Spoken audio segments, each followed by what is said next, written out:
subscribe and press bell icon for latest notification. नमस्कार दोस्तों, मैं प्रदम आप सभी का फिर से स्वागत करता हूं आपके अपने YouTube चैनल स्टेप फॉरवर्ड में। दोस्तों, आज हम एक ऐसे विषय के बारे में चर्चा करने वाले हैं जो बहुत ही ज़्यादा इम्पॉर्टेंट है। वो है आपका रेलवे आरआरबी एनटीपीसी का। आप जानते हो कि जो एग्ज़ाम कराने की प्रोसेस है बहुत ही तेज़ चलने लगी है, बहुत से टेंडर की बात चल रही है। तो हम आपको बता देना चाहते हैं कि हमारा जो चैनल स्टेप फॉरवर्ड है वो आप सबके लिए एक बहुत बेहतरीन चीज़ लेके आने वाला है। वो है आपका आरआरबी एनटीपीसी प्रीवियस ईयर की जितने भी क्वेश्चन हैं, वो आपके जीएस रिलेटेड हो, आपके साइंस रिलेटेड हो, आपका कंप्यूटर टेक्नोलॉजी कोई भी क्वेश्चन है वो आपके लिए लेके आने वाला है। डेली 25 क्वेश्चन आपको हमारे यूट्यूब चैनल के द्वारा प्रोवाइड किए जाएंगे। तो दोस्तों, हम आपको बता देना चाहते हैं कि अगर आप हमारे यूट्यूब चैनल में पहली बार आए हो तो प्लीज़ चैनल को सब्सक्राइब कर लीजिएगा, बेल आइकन को जरूर प्रेस कर लीजिएगा, ताकि जब भी कोई आपको इससे संबंधित वीडियो अपलोड होता है वो सबसे पहले आपके पास पहुंचेगा और आप उसको ज़रूर देखिए और अपने दोस्तों में शेयर कीजिए। जिससे क्या होगा, जिससे कोई आपको इससे संबंधित वीडियो अपलोड होता है वो सबसे पहले आपके पास पहुंचेगा और आप उसको ज़रूर देखिए और अपने दोस्तों में शेयर कीजिए। अपनी तैयारी को एक अलग ही लेवल पे ले जा सकते हो, क्योंकि आप जानते हो कि जो आपका एनटीपीसी का एग्जाम है रेलवे का, उसमें कहीं ना कहीं जीएस के आप 40 क्वेश्चन है वो बहुत बड़ा रोल अदा करने वाले हैं आपके सिलेक्शन के लिए, जिसमें सबसे ज़्यादा आपका साइंस है। उसके बाद आपका करंट अफेयर आता है। करंट अफेयर देखिए वो तो आपके पढ़ने के ऊपर है। तो हम आपको देना चाहते हैं कि कुछ दिनों बाद, 2 से 3 दिन बाद आपको हमारे चैनल पे करंट अफेयर डेली प्रोवाइड कराए जाएंगे। तो प्लीज़ हमारे चैनल पे को सब्सक्राइब कर लीजिएगा और जो भी आपका ये अपडेट है वो हम आपको जो बता रहे हैं कि आपका जो प्रीवियस ईयर का क्वेश्चन है, प्लीज़ उसको आप ज़रूर देखिएगा, अपने दोस्तों में शेयर कीजिएगा और जितना ज़्यादा से ज़्यादा आप उसको लाइक करें, कमेंट करें। देखिए एक्चुअली क्या होता है कि आप क्या करते हो कि आप कोई भी वीडियो प्ले करते हो तो फर्स्ट, सेकेंड, थर्ड आप कुछ सेकंड देखते हो या कुछ मिनट देखते हो, उसके बाद आप उसको स्किप कर देते हो। देखिए ऐसी गलती मत करा करिए, क्योंकि आप क्या करते हो कि आप उसमें कुछ ऐसी चीज़ें ढूंढना चाहते हो जो शायद आप हमेशा सर्च करते रहते हो, आपको वो चीज़ कहीं नहीं मिलती है। क्योंकि स्टेबिलिटी आपको बहुत ज़्यादा मायने रखती है कंपटीशन में, कि अगर आपको सीरियसनेस है, आप में स्टेबिलिटी है, तो आप बहुत चीज़ कर पाओगे। तो अगर आप कोई वीडियो देख रहे हो तो उसको स्टार्टिंग से एंड तक जरूर देखा करिए। आई होप आपको हर वो चीज़ आपको मिलेगी जो आप एक किसी भी टीचर से, आप एक किसी भी जो भी सेंटर है, वो आपका जो प्लेटफॉर्म है उससे आप लेना चाहते हो, वो आपको जरूर मिलेगी। बस आपको जरूरत होती है उसको अच्छे से देखने की। एक बार आप देखोगे कोई चीज़ समझ में नहीं आएगी, आप 2 बार देखिए, कोई चीज़ फिर भी समझ में आ रही तो कब तक समझ में नहीं आएगी, अगर आप उसको समझने के लिए बिल्कुल मेंटली प्रिपेयर हैं, मेंटली तैयार हैं। तो आई होप आपको ये चीज़ समझ में आई होगी। हम आपको बता दें कि जो आपको क्वेश्चन यहाँ पे कराए जाएंगे, जो भी आपको हम टेस्ट सीरीज देंगे वो भी क्वेश्चन कराएंगे, तो उसमें आपको जितना भी क्वेश्चन होगा उसका आपको डिस्क्रिप्शन मिलेगा। हर क्वेश्चन का आपको आंसर बताया जाएगा और उस आंसर से संबंधित जितने भी फैक्ट हैं जो भी आपको बताए जा सकते हैं, आप उस वीडियो में बताए जाएंगे। तो आई होप आपको बहुत ज़्यादा मजा आने वाला है। आप अपनी तैयारी को एक बहुत ही अच्छी लेवल पे ले जाने वाले हो, आप अपनी तैयारी को सबसे अलग करने वाले हो, क्योंकि आप आ चुके हो एक ऐसे प्लेटफॉर्म में जहाँ पे आपको जीरो लेवल से, कहाँ से, जीरो लेवल से आपको टॉप लेवल तक पहुँचाया जाएगा। याद रखिए, आपकी मैथ क्लासेस चल ही रही हैं जिसमें आपको वही क्वेश्चन कराए जाएंगे जो आपके एग्जाम में देखने को मिलते हैं, ठीक है। और आपको साइंस ही चल रही है तो साइंस के 2 चैप्टर आपके जैसे कंप्लीट हो चुके हैं, उसके आपको क्वेश्चन कराए जाएंगे। तो आप वीडियो जरूर देखिए, आप उसको थ्योरी समझिए, थ्योरी के बाद आप उसका क्वेश्चन पेपर जरूर सॉल्व कीजिए, जो आप हमारे चैनल से ले सकते हो। तो आई होप आपको हमारे चैनल में जो भी चीज़ मिल रही है वो आपको बहुत अच्छी लगेंगी। आप हमारी वीडियो को ज़्यादा से ज़्यादा शेयर कीजिए, हमें अपना सपोर्ट दीजिए, अपना प्यार दीजिए। हमें ऐसा उम्मीद है कि आपके सपोर्ट और प्यार से हम कुछ ऐसा कर पाएंगे जिससे आप सबके लिए बहुत ही कुछ गुड।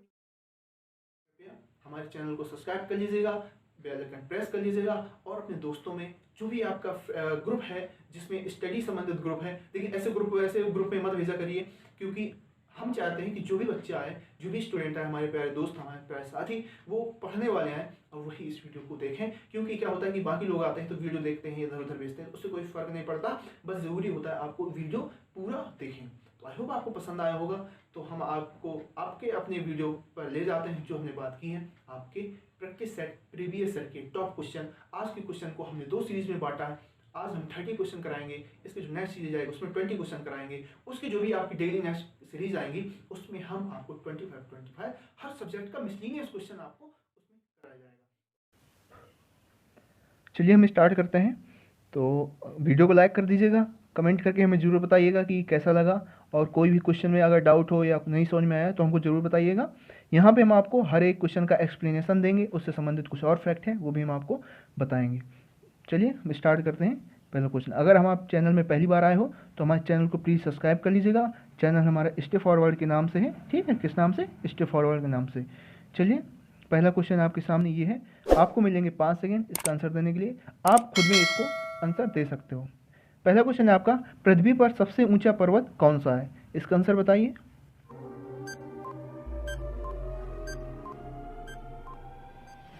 तो याद रखिएगा पृथ्वी की बात की जा रही है, तो पृथ्वी पर जो सबसे ऊंचा पर्वत है वो हमारा कौन सा है? वो है हमारा माउंट एवरेस्ट। अगर इसकी ऊंचाई की बात की जाए तो इसकी ऊंचाई कितनी है? इसकी ऊंचाई है 8850 मीटर। और याद रखिएगा इसका जो फैक्ट है उसको पहले XV नाम से भी जाना जाता था। और आप जानते हो कि इसकी स्थिति क्या है? इसकी स्थिति है हमारे उत्तर भारत से लेके पूर्व भारत तक। तो याद रखिएगा इसको ज़्यादातर इसका भाग जो नेपाल में है, नेपाली इसको स्थानीय भाषा में क्या कहते हैं? इसको कहते हैं सागर माथा। याद रखिएगा नेपाली इसको सागर माथा नाम से भी जानते हैं। चलिए हम नेक्स्ट क्वेश्चन पे आते हैं। आपका दूसरा क्वेश्चन ये है, लेंस की पावर को किस में मापा जाता है? लेंस की पावर किस में मापा जाता है? आपके 4 ऑप्शन है, आपको थोड़ा सा टाइम मिलेगा, बताइए। तो याद रखिएगा लेंस की पावर को यानी लेंस की क्षमता को हमेशा किस में मापते हैं? उसको मापते हैं आपके डायोप्टर में, ठीक है। किस में मापते हैं? डायोप्टर में मापते हैं। अब याद रखिएगा कि डायोप्टर क्या है, तो डायोप्टर का जो फॉर्मूला होता है वो होता है आपका D बराबर 1/f। क्या होता है? D बराबर 1/f। लेकिन याद रखिएगा ये किस में होता है? ये होता है आपका मीटर में। और अगर यहाँ पे सेंटीमीटर की बात की जाती, अगर यहाँ मीटर की जगह आपका क्या होता? मीटर की जगह अगर आपका सेंटीमीटर होता तो यहाँ पर आपका क्या हो जाता? 100 हो जाता। इतना सा आपको याद रखना है। लेकिन ल्यूमेन किसका मात्रक है? तो आप अच्छे जानते हो ल्यूमेन आपका ज्योति फ्लक्स का मात्रक है, कैंडल आपका ज्योति तीव्रता का मात्रक है। चलिए नेक्स्ट क्वेश्चन की तरफ बढ़ते हैं। ये रहा आपका तीसरा क्वेश्चन, भारत के किस राज्य में पोलो खेल का शुभारंभ हुआ यानी प्रारंभ हुआ था? आंसर बताइए इसका। आपके पास 4 ऑप्शन है। तो याद रखिएगा भारत में सबसे पहले पोलो खेल जो है इसका शुभारंभ मणिपुर राज्य में हुआ था। कहाँ हुआ था आपका? इसका आंसर है आपका मणिपुर, ठीक है, मणिपुर में हुआ था। अगर बात की जाए ये हुआ कब था, तो याद रखिएगा इसको सबसे पहले 10वीं हुंसार रेजिमेंट द्वारा, कौन सी? भारत की 10वीं हुंसार रेजिमेंट है, उसने सबसे पहले इसको 1869 यानी 1869 में इंग्लैंड से लाया गया था, ठीक है। ये क्योंकि बाहर से ये हमारे देश में स्टार्ट किया गया है तो उसको स्टार्ट किया था हमारी हुंसार 10वीं हुंसार रेजिमेंट ने, जिसमें 1869 में, ठीक है। चलिए नेक्स्ट क्वेश्चन की हम बात करते हैं। ये रहा आपका नेक्स्ट क्वेश्चन, पृथ्वी दिवस किस दिन मनाया जाता है?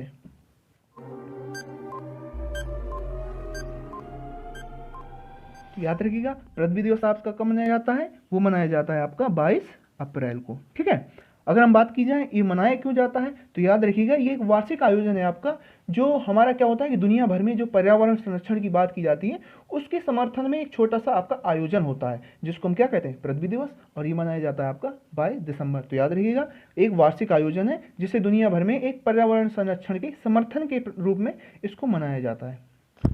चलिए नेक्स्ट क्वेश्चन की तरफ बढ़ते हैं। नेक्स्ट क्वेश्चन आपकी स्क्रीन पर, निम्न में से किस ग्रह के वातावरण में अधिकांश तौर पर कार्बन डाइऑक्साइड पाई जाती है? 4 ऑप्शन आपके, आंसर बताइए।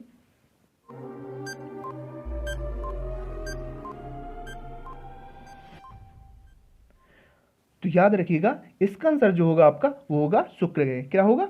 शुक्र, यानी शुक्र ग्रह में आपके वातावरण में सबसे अधिक जो है कार्बन डाइऑक्साइड गैस पाई जाती है। अगर हम शुक्र ग्रह के और कुछ फैक्टों की बात करें तो याद रखिएगा ये सूर्य के बाद का दूसरा ग्रह है, ये आप अच्छे से जानते हो। और याद रखिएगा शुक्र ग्रह को ही हम क्या कहते हैं? पृथ्वी की जुड़वा बहन। क्यों कहते हैं? इसका जो आंसर होगा वो होगा इसके आकार जो आपके पृथ्वी के समान है, याद रखिएगा। और दूसरा इसका जो फैक्ट होता है वो है पृथ्वी के निकट का सबसे ग्रह है। क्या है? पृथ्वी के निकट का सबसे ग्रह है। और सूर्य के बाद ये सूर्य का जो दूसरा ग्रह है वो आपका शुक्र है, और इसको हम पृथ्वी की जुड़वा बहन भी कहते हैं। क्यों कहते हैं? क्योंकि इसका आकार जो है पृथ्वी के लगभग समान है। चलिए नेक्स्ट क्वेश्चन की तरफ बढ़ते हैं। नेक्स्ट क्वेश्चन है आपका, किस ग्रह को सुबह का तारा या शाम के तारे के रूप में जाना जाता है? इसका आंसर बताइए।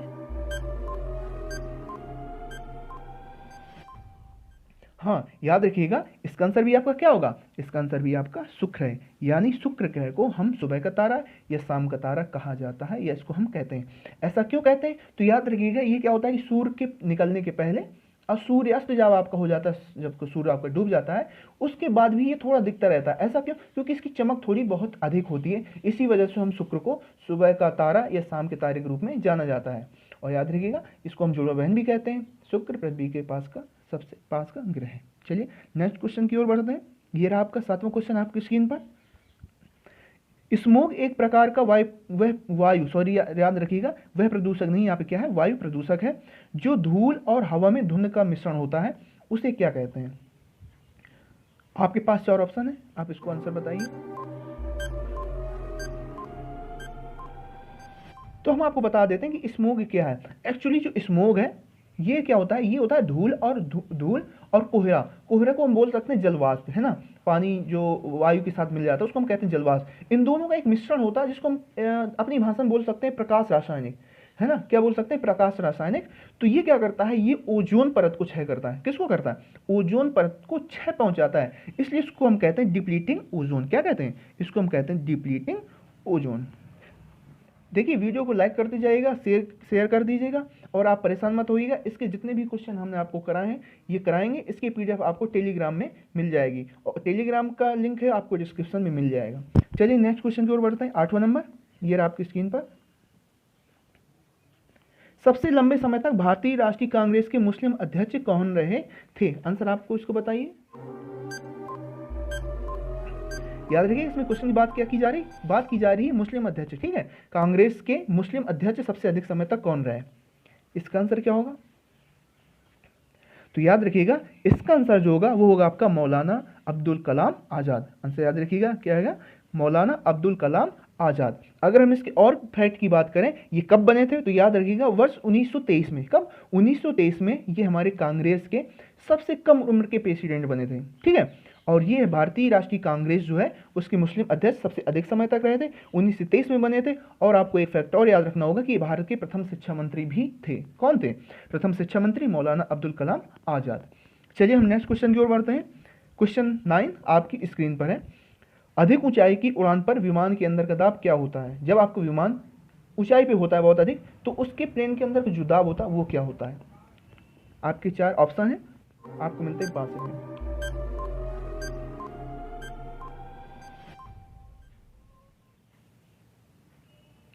तो याद रखिएगा इसका आंसर क्या होता है, इसका आंसर भी वही होता है कि आपके जो बाहर का दाब होता है उतना ही अंदर का दाब होता है, यानी बाहर के दाब के जितना ही होता है।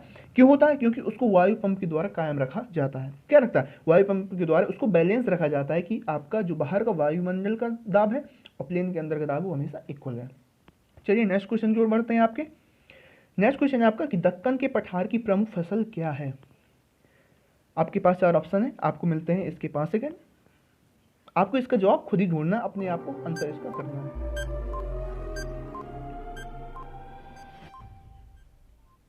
तो याद रखिएगा इसका आंसर क्या है, इसका आंसर हो जाएगा आपका कपास। अब बात आती है कि इसको हम कपास क्यों आंसर दे रहे हैं, क्योंकि याद रखिएगा जो दक्कन के पठार है वहाँ पे अधिकांश जो क्षेत्रफल है मोस्टली वहाँ पे काली मिट्टी पाई जाती है, और आप अच्छे से जानते हो कि काली मिट्टी के लिए कपास सबसे उत्पादन के लिए सबसे अधिक अच्छी मिट्टी होती है। तो इसका आंसर क्या हो जाएगा, कपास। और हम बात की जाए इसके कि दक्कन के पठार के और फैक्ट है, तो दक्कन के पठार को हम क्या कहते हैं, इसको हम प्रायद्वीप पठार के नाम से भी जानते हैं। ये फैक्ट इसको याद रखिएगा, ये आपके आने वाले एग्जाम्स जो है आपका रेलवे, NTPC और SSC इसमें आपको देखने को मिल सकता है। चलिए हम नेक्स्ट क्वेश्चन की ओर बढ़ते हैं। 11वां आपके स्क्रीन पर है। बंकिम चंद्र चटर्जी द्वारा कांग्रेस के किस सन में पहली बार वंदे मातरम गाया गया था। इसका आंसर बताइए।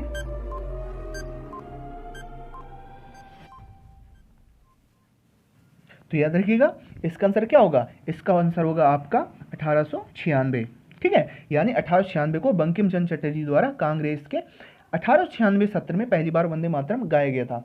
और दूसरी बात की जाए कि ये सत्र आपका हुआ कहाँ था, तो याद रखिएगा ये कलकत्ता में हुआ था। और इसकी अध्यक्षता किसने की थी, तो वो भी याद रखिएगा इसकी अध्यक्षता जो की थी वो की थी रहीमतुल्लाह सयानी ने। किसने, रहीमतुल्लाह सयानी। चलिए नेक्स्ट क्वेश्चन की ओर हम बढ़ते हैं। नेक्स्ट क्वेश्चन है आपका कि लैन का अर्थ क्या है। लैन का अर्थ क्या है, इसका आपको 5 सेकेंड का टाइम मिलता है, आप आंसर दीजिए।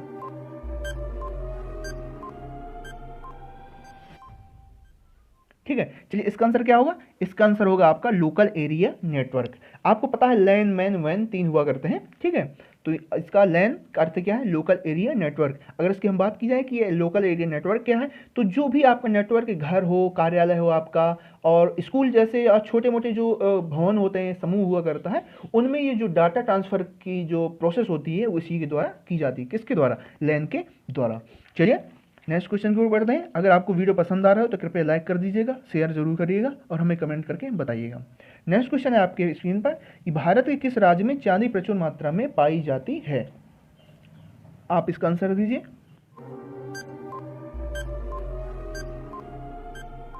तो याद रखिएगा कि आपके राजस्थान, कहाँ पे, आपके राजस्थान में सबसे अधिक चांदी पाई जाती है। अब याद रखिएगा कि सबसे अधिक पाई जाती तो कितनी पाई जाती है, तो याद रखिएगा कि संपूर्ण भारत की 90%, कितनी, 90% चांदी आपके जो राजस्थान है वहां पर पाई जाती है।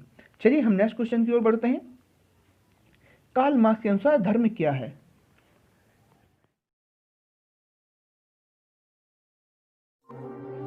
चार ऑप्शन है आपके। तो याद रखिएगा कि कार्ल मार्क्स के अनुसार जो धर्म है वो है गरीबी और उत्पीड़न को सही ठहराते हैं। क्या, गरीबी और उत्पीड़न को सही ठहराते हैं। और याद रखिएगा जो कार्ल मार्क्स है उनको जो पूरा नाम उनका क्या है, तो है आपका कार्ल हेनरिक मार्क्स। क्या, कार्ल हेनरिक मार्क्स, ठीक है। जर्मन के दार्शनिक है और अर्थशास्त्री हैं, और इनको एक फैक्ट और है इनका कि इनको समाजवाद के प्रणेता भी कहा जाता है। क्या, समाजवाद की, लेकिन समाजवादी आपका कैसा, वैज्ञानिक समाजवाद, ठीक है, वैज्ञानिक समाजवाद के प्रणेता भी कहा जाता है किसको, कार्ल मार्क्स के। तो इसका आंसर आपका क्या है, इसका आंसर आपका सी करेक्ट आंसर है। चलिए नेक्स्ट क्वेश्चन है आपका, ड्रैगन क्या है। ड्रैगन क्या है, आपके पास 4 ऑप्शन है, इसका आंसर देखिए क्या है।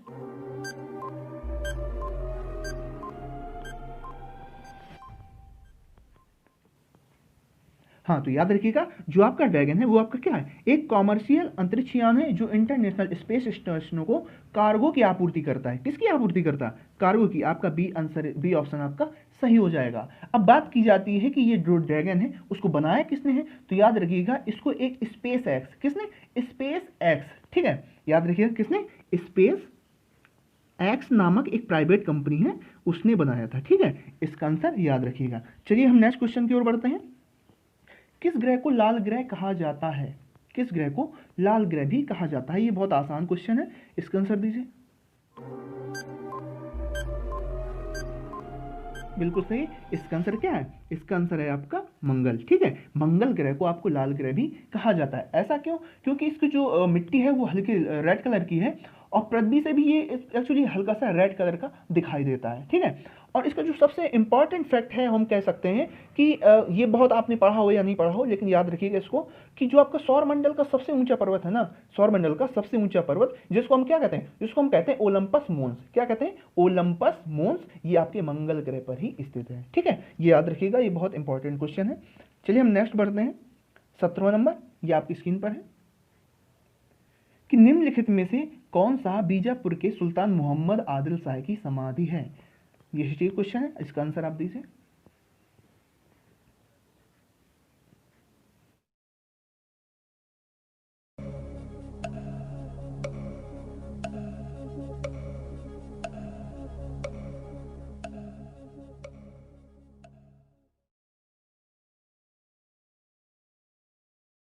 आंसर है आपका गोल गुंबज, यानी जो आपका इमारत की बात की जा रही है, क्या है, गोल गुंबज, बीजापुर के सुल्तान मोहम्मद आदिल शाह की समाधि है। अब बात की जाती है कि गोल गुंबज आपका है कहाँ, तो आप अच्छे से जानते हो कि गोल गुंबज बीजापुर कर्नाटक में है, ठीक है, कर्नाटक में। अगर हम बात की जाए कि इस गोल गुंबज का निर्माण किसने किया था, तो याद रखिएगा कि जो आपका गोल गुंबज का निर्माण है वो याकुत ने किया था, ठीक है, किसने, याकुत ने। और ये कहाँ के थे, ये थे दाबुल के, कहाँ के, दाबुल के। याकुत ने कब कराया था, तो याद रखिएगा इसको किया था 1656 में। कब, 1656 ईस्वी में इसका निर्माण कराया गया था गोल गुंबज का। चलिए नेक्स्ट क्वेश्चन आपका, नेक्स्ट क्वेश्चन है मॉन्टेग्यू चेम्सफोर्ड पुनः निर्मित होकर अधिनियम किस वर्ष आया, यानी भारत किस वर्ष आया था। इसका आंसर आपको देना है, 4 ऑप्शन आपके। तो इसको आप समझ सकते हो कि जो आपका मॉन्टेग्यू चेम्सफोर्ड है, इसका आंसर आपका क्या हो जाएगा, इसका आंसर आपका 1919। अब एक्चुअली इसके पीछे की कहानी क्या है हम आपको बता देते हैं कि जो आपका लॉर्ड चैम्सफोर्ड है वो भारत का वायसराय था, वो किस सन के बीच था, तो आप अच्छे से जानते हो 1916 से 1921 के बीच में ये रहा है, ठीक है। तो ये जो आपका मॉन्टेग्यू चैम्सफोर्ड है ये सुधर के आपके 1919 अधिनियम, किसके 1919 में अधिनियम के तहत भारत आया था, ठीक है। और इसके बाद बात की जाए कि इनके शासनकाल में और क्या चीज़ हुई है, तो आप अच्छे जानते हो 1919 से आप में रोलेट एक्ट पारित हुआ है, क्या पारित हुआ है, रोलेट एक्ट पारित हुआ है। और आप अच्छे से जानते हो कि अफगान जो तृतीय अफगान युद्ध है, तृतीय अफगान युद्ध वो भी इन्हीं के शासनकाल में हुआ है। और आप अच्छे से जानते हो 13 अप्रैल 1919 को जो आपका जलियांवाला बाग कांड हुआ है वो भी इन्हीं के शासनकाल में हुआ है। और आपका जलियांवाला बाग कांड से संबंधित है वो उसको हम क्या कहते हैं, उसको हम कहते हैं हंटर कमेटी। कमीशन की बात नहीं की जा रही, कमीशन जो आपका है वो शिक्षा से संबंधित है, लेकिन अगर हंटर कमेटी की बात की जाती है तो आपके जलियांवाला बाग कांड है उसके जांच के रूप में उसको जाना जाता है, ठीक है। ये याद रखिएगा, इंपॉर्टेंट क्वेश्चन थे ये। चलिए हम नेक्स्ट क्वेश्चन की ओर बढ़ते हैं। 19वां क्वेश्चन, वियतनाम युद्ध को किस दूसरे नाम से जाना जाता है, वियतनाम युद्ध को किस दूसरे के नाम से यानी किस दूसरे अन्य नाम से जाना जाता है।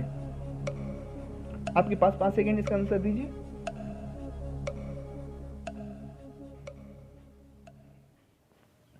वेरी गुड, इसका आंसर क्या हो जाएगा, इसका आंसर हो जाएगा सेकेंड इंडो चाइना युद्ध। क्या आंसर हो जाएगा, इसका आंसर हो जाएगा सेकेंड इंडो चाइना युद्ध को हम वियतनाम के दूसरे अन्य नाम से भी जाना जाता है। अब इसकी बात की जाए कि ये युद्ध हुआ कब था, तो याद रखिएगा यह युद्ध 1 नवंबर 1955 से 30 अप्रैल 1975 के मध्य लड़ा गया था। कब लड़ा गया था, यह युद्ध 1 नवंबर 1955 से 30 अप्रैल 1975 के मध्य लड़ा गया था, जिसको हम वियतनाम का युद्ध कहते हैं और इसी को हम इंडो चाइना युद्ध, सेकेंड इंडो चाइना युद्ध भी कहते हैं। चलिए आपका नेक्स्ट क्वेश्चन आपकी स्क्रीन पर है। 20वां, स्वर्ण मंदिर किस सरोवर के मध्य में स्थित है, स्वर्ण मंदिर किस सरोवर के मध्य में स्थित है। मेरे प्यारे दोस्तों इसका आंसर बिल्कुल सही है, इसका आंसर क्या हो जाएगा, इसका आंसर आपका हो जाएगा अमृत सरोवर। अब बात की जाती है कि जो आपका अमृत सरोवर है वो कहाँ है, तो आप अच्छे जानते हो कि ये पंजाब राज्य के अमृतसर में स्थित है, इस वजह से इसका नाम अमृत सरोवर पड़ा हुआ है और अमृत सरोवर के मध्य में आपका स्वर्ण मंदिर स्थित है। अगर हम बात की जाए कि जो आपका स्वर्ण मंदिर है इसको किस अन्य नामों से जाना जाता है, तो याद रखिएगा स्वर्ण मंदिर को हम श्री हरिमंदिर साहिब या दरबार साहिब भी कहते हैं। क्या कहते हैं, इसको हम श्री हरिमंदिर साहिब या दरबार साहिब भी कहते हैं। तो आई होप आपको ये चीज़ समझ आई होगी, इनको थोड़ा सा नोट भी करते जाएगा, इसलिए हम आपको थोड़ा सा धीरे धीरे इसका जो है डिस्क्रिप्शन आपको दे रहे हैं। चलिए नेक्स्ट क्वेश्चन की ओर बढ़े। क्वेश्चन आपका 31 आपका स्क्रीन पर है, इसका आंसर क्या होगा। याद रखिएगा ये हम जो भी करा रहे हैं ये आपके 2016 एनटीपीसी में जितने भी आए हैं हम आपका कोई क्वेश्चन स्किप नहीं करेंगे, जो भी आपका जीएस पार्ट है, ठीक है, उसको हम सीरीज बाई करेंगे और हम 25 डेली क्वेश्चन इसको आपको प्रोवाइड कराते रहेंगे। तो आप इसको लाइक करते जाइएगा, शेयर करते जाइएगा जितना ज़्यादा, और हमारे चैनल के बारे में ज़रूर बताइएगा ताकि आपके साथ दूसरों को भी इसका बेनिफिट मिलता जाए और आप अपनी तैयारी जो एनटीपीसी के उद्देश्य से कर रहे हो वो बहुत बेस्ट कर जाएँ, ठीक है। चलिए इसका आंसर बताइए, सुस्ती क्या है। तो आप अच्छे से जानते हो कि जो सुस्ती होती है ये आपका जब मौसम क्या होता है, गर्म होता है, जिसको हम कहते हैं क्या, उष्ण मौसम, उष्ण कहते हैं, ठीक है। ग्रीष्म काल में उष्ण मौसम होता है, शुष्क आपकी वायु होती है, तो उस काल में जो आपके जानवर होते हैं जिनको आप एनिमल्स कहते हैं वो अधिक आराम पसंद करते हैं, इस वजह से जो हम सुस्ती है उसको हम क्या कहते हैं, उसको हम कह देते हैं पशु निद्रा। इसका correct answer, very good. Next question की ओर बढ़े। चलिए 22 क्वेश्चन आपकी स्क्रीन पर रहा। पेनिसिलिन की खोज का श्रेय किसे दिया जाता है। ये बहुत इंपॉर्टेंट क्वेश्चन है, बहुत बार पूछा गया है, लगभग इसको हम कह सकते हैं कि जो आपका प्रैक्टिस सेट होता है उसके 1 2 3 प्रैक्टिस सेट के गैप में आंसर ये क्वेश्चन इसका आ ही जाता है। तो इसको अच्छे से याद करिएगा, पेनिसिलिन की खोज का श्रेय किसे दिया जाता है, इसका आंसर बताइए। मेरे प्यारे दोस्तों अगर आप इसका आंसर अलेक्जेंडर फ्लेमिंग की ओर जा रहे हैं तो आप बिल्कुल सही जा रहे हैं। इसका आंसर क्या है, इसका आंसर है अलेक्जेंडर फ्लेमिंग। अगर बात की जाए कि ये किस सन में हुआ था तो याद रखिएगा अलेक्जेंडर फ्लेमिंग ने इसकी खोज 1928 में, किसमें, 1928 में की थी।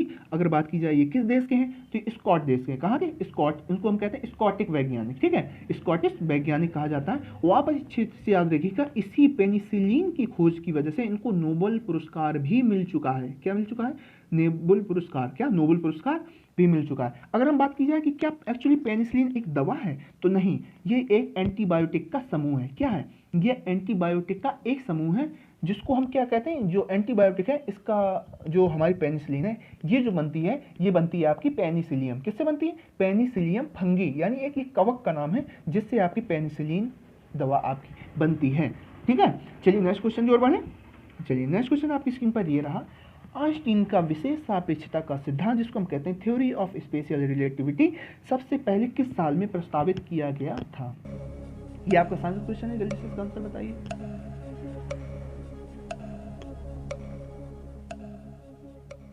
Very good. अगर आप 1905 के साथ जा रहे हैं तो आप बिल्कुल सही जा रहे हैं, यानी आइंस्टीन का जो विशेष सापेक्षता का सिद्धांत है वो 1905 में प्रतिपादित किया गया था। अगर हम इस सिद्धांत की थोड़ी सी डिस्क्रिप्टिव टर्म की बात करें कि सिद्धांत एक्चुअली है क्या, तो याद रखिएगा जो प्रकाश का वक्रीय होना, यानी प्रकाश का घूमना, गुरुत्वाकर्षण के क्षेत्र के कारण जो आपका प्रकाश एक जगह से दूसरी जगह को टर्न हो जाता है हल्का सा, इन सब का जो थ्योरेटिकल प्रदर्शन है उसको हम कहते हैं आइंस्टीन का विशेष सापेक्षता का सिद्धांत। ठीक है, इसको याद रखिएगा।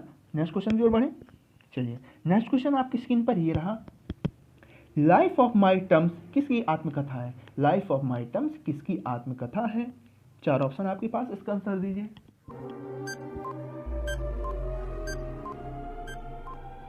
Very good. अगर आप शरद पवार के साथ जा रहे हैं तो आप बिल्कुल सही जा रहे हैं, यानी लाइफ ऑफ माई टर्म्स किसकी है? शरद पवार की आत्मकथा है। अगर आप इनके बारे में थोड़ा सा जानते हैं तो आप अच्छे जानते होंगे कि ये केंद्रीय मंत्रिमंडल में कृषि मंत्री भी रह चुके हैं, है ना। ठीक है, चलिए इसका आंसर याद रखिएगा, बहुत इंपॉर्टेंट है। लाइफ ऑफ माई टर्म्स किसकी आत्मकथा है? शरद पवार की। चलिए हम नेक्स्ट क्वेश्चन की ओर बढ़े। Very good. चलिए ये रहा आपका नेक्स्ट क्वेश्चन। निम्नलिखित में से किसमें एथेनोइक एसिड होता है? देखिए यहाँ पे एथेनोइक एसिड है। ठीक है, चलिए इसका आंसर दीजिए, 5 सेकंड आपके पास है।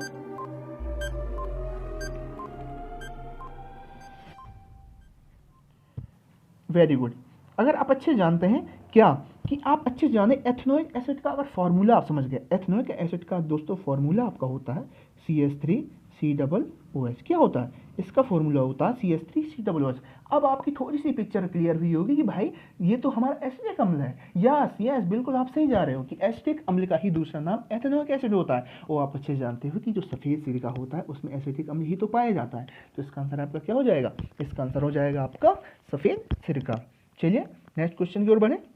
चलिए नेक्स्ट क्वेश्चन आपकी स्क्रीन पर ये रहा। प्रसिद्ध तिरुमला मंदिर किस पहाड़ी पर स्थित है? आपके पास इसका आंसर दीजिए इसका। Very good.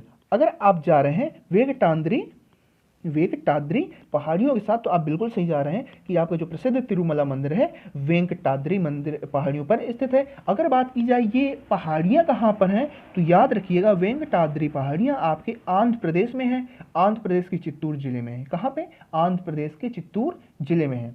अगर बात की जाए कि ये जो मंदिर है इसका निर्माण किसने किया था, तो याद रखिएगा जो आपके चोल्स थे, होयसल और विजयनगर के जो राजाएं थे ना, इस मंदिर के निर्माण में इनका महत्वपूर्ण योगदान समझा जाता है। चलिए नेक्स्ट क्वेश्चन की ओर बढ़े। तो इसका आंसर याद रखिएगा, प्रसिद्ध तिरुमला मंदिर आपकी वेंकटाद्री या आंध्र प्रदेश चित्तूर जिले में स्थित है। चलिए नेक्स्ट क्वेश्चन आपकी स्क्रीन पर ये रहा। कर्नाटक के शिवमोगा जिले का कौन सा गांव रोजमर्रा की बातचीत में संस्कृत का उपयोग करता है? 4 ऑप्शन आपके, आंसर दीजिए।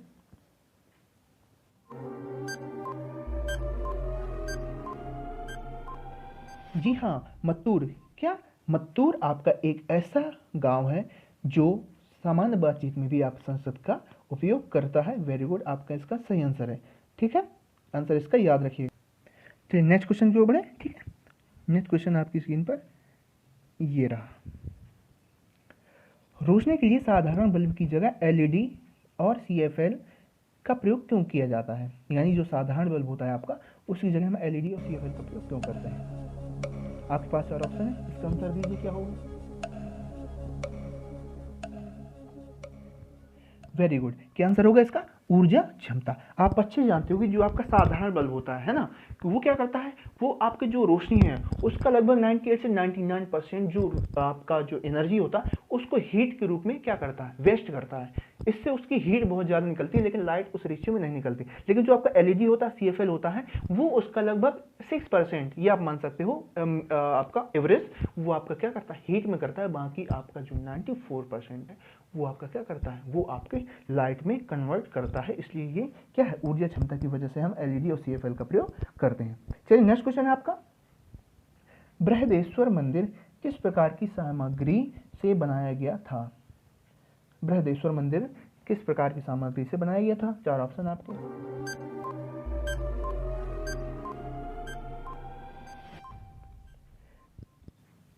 जी हाँ, बिल्कुल सही आंसर, क्या, ग्रेनाइट। याद रखिएगा, ग्रेनाइट से आपका बृहदेश्वर मंदिर का निर्माण किया गया था। अगर हम बृहदेश्वर मंदिर के बारे में थोड़ी सी चर्चा करें तो याद रखिएगा, जो बृहदेश्वर मंदिर का निर्माण है वो 1003 से 1010, यानी 1003 से 1010 के बीच जो आपके चोल शासक थे, ठीक है, चोल शासक, उसमें चोल शासक में जो राजा का नाम था वो था राजऐज, क्या था, राजऐज प्रथम, उसके द्वारा कराया गया था। और अगर याद किया जाए कि इस मंदिर को जो है ना, हमें एक और नाम से जानते हैं, उसको हम क्या कहते हैं दोस्तों, उसको हम कहते हैं राजराजेश्वर मंदिर, ठीक है, राजराजेश्वर मंदिर कहते हैं। और याद रखिएगा कि इसको हम किससे बनाया गया था, ग्रेनाइट से बनाया गया था। और ये विश्व का ना एकमात्र मंदिर है जिसका निर्माण ग्रेनाइट से हुआ है। ये बहुत इंपॉर्टेंट फैक्ट है कि ये विश्व का एकमात्र मंदिर है, बृहदेश्वर मंदिर, जिसका निर्माण ग्रेनाइट से हुआ है। वेरी गुड दोस्तों, चलिए हम नेक्स्ट क्वेश्चन की ओर बढ़े। चलिए नेक्स्ट क्वेश्चन आपकी स्क्रीन पर ये रहा, मनुष्य मेमेलिया, जिसको हम कहते हैं स्तनधारी वर्ग से संबंधित है, जिसमें निम्नलिखित में से कौन एक ऐसा है जो इस ग्रुप में, इस वर्ग में नहीं आता है? आपके पास 4 ऑप्शन।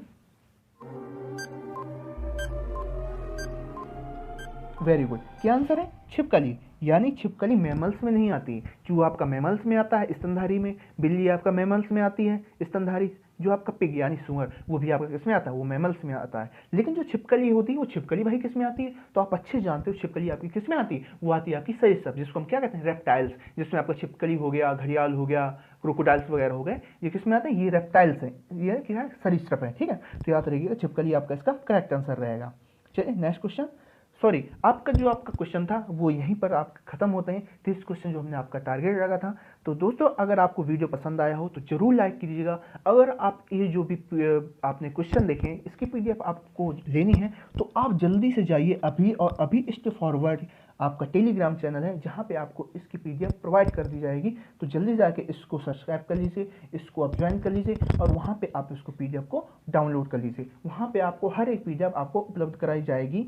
आपको वहाँ पे डिस्कशन भी आप कर सकते हो, क्वेश्चन का कोई भी डाउट्स है तो आप वहाँ से हमारे साथ उसको शेयर कर सकते हो, क्लियर कर सकते हो। दोस्तों अगर आप हमारे चैनल में पहली बार आए हो तो हमारे चैनल को जरूर सब्सक्राइब कीजिए, जल्दी से जल्दी सब्सक्राइब कीजिए। जो हमारे चैनल है वो हमारे स्टेप फॉरवर्ड है, उसको आप जल्दी सब्सक्राइब कीजिए, नोटिफिकेशन बेल जरूर प्रेस कीजिएगा क्योंकि यहाँ आपको स्टडी जो है वो एक अलग लेवल पे आपको ले जाने वाली है। आप अपनी तैयारी को बहुत बेहतरीन करने वाले हो।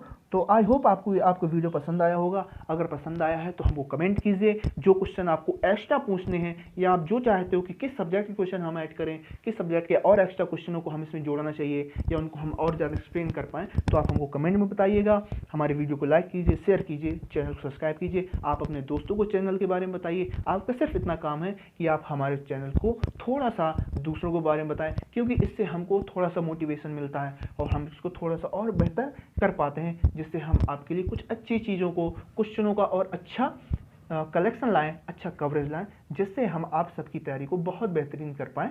तो चलिए आज के लिए हम इतना ही रखते हैं। नेक्स्ट वीडियो में आपको मिलते हैं जो आपके 20 क्वेश्चन जो सेकेंड सीरीज का बचा हुआ है उसको लेकर हम कल हाजिर होते हैं। तो कल तक के लिए नमस्कार।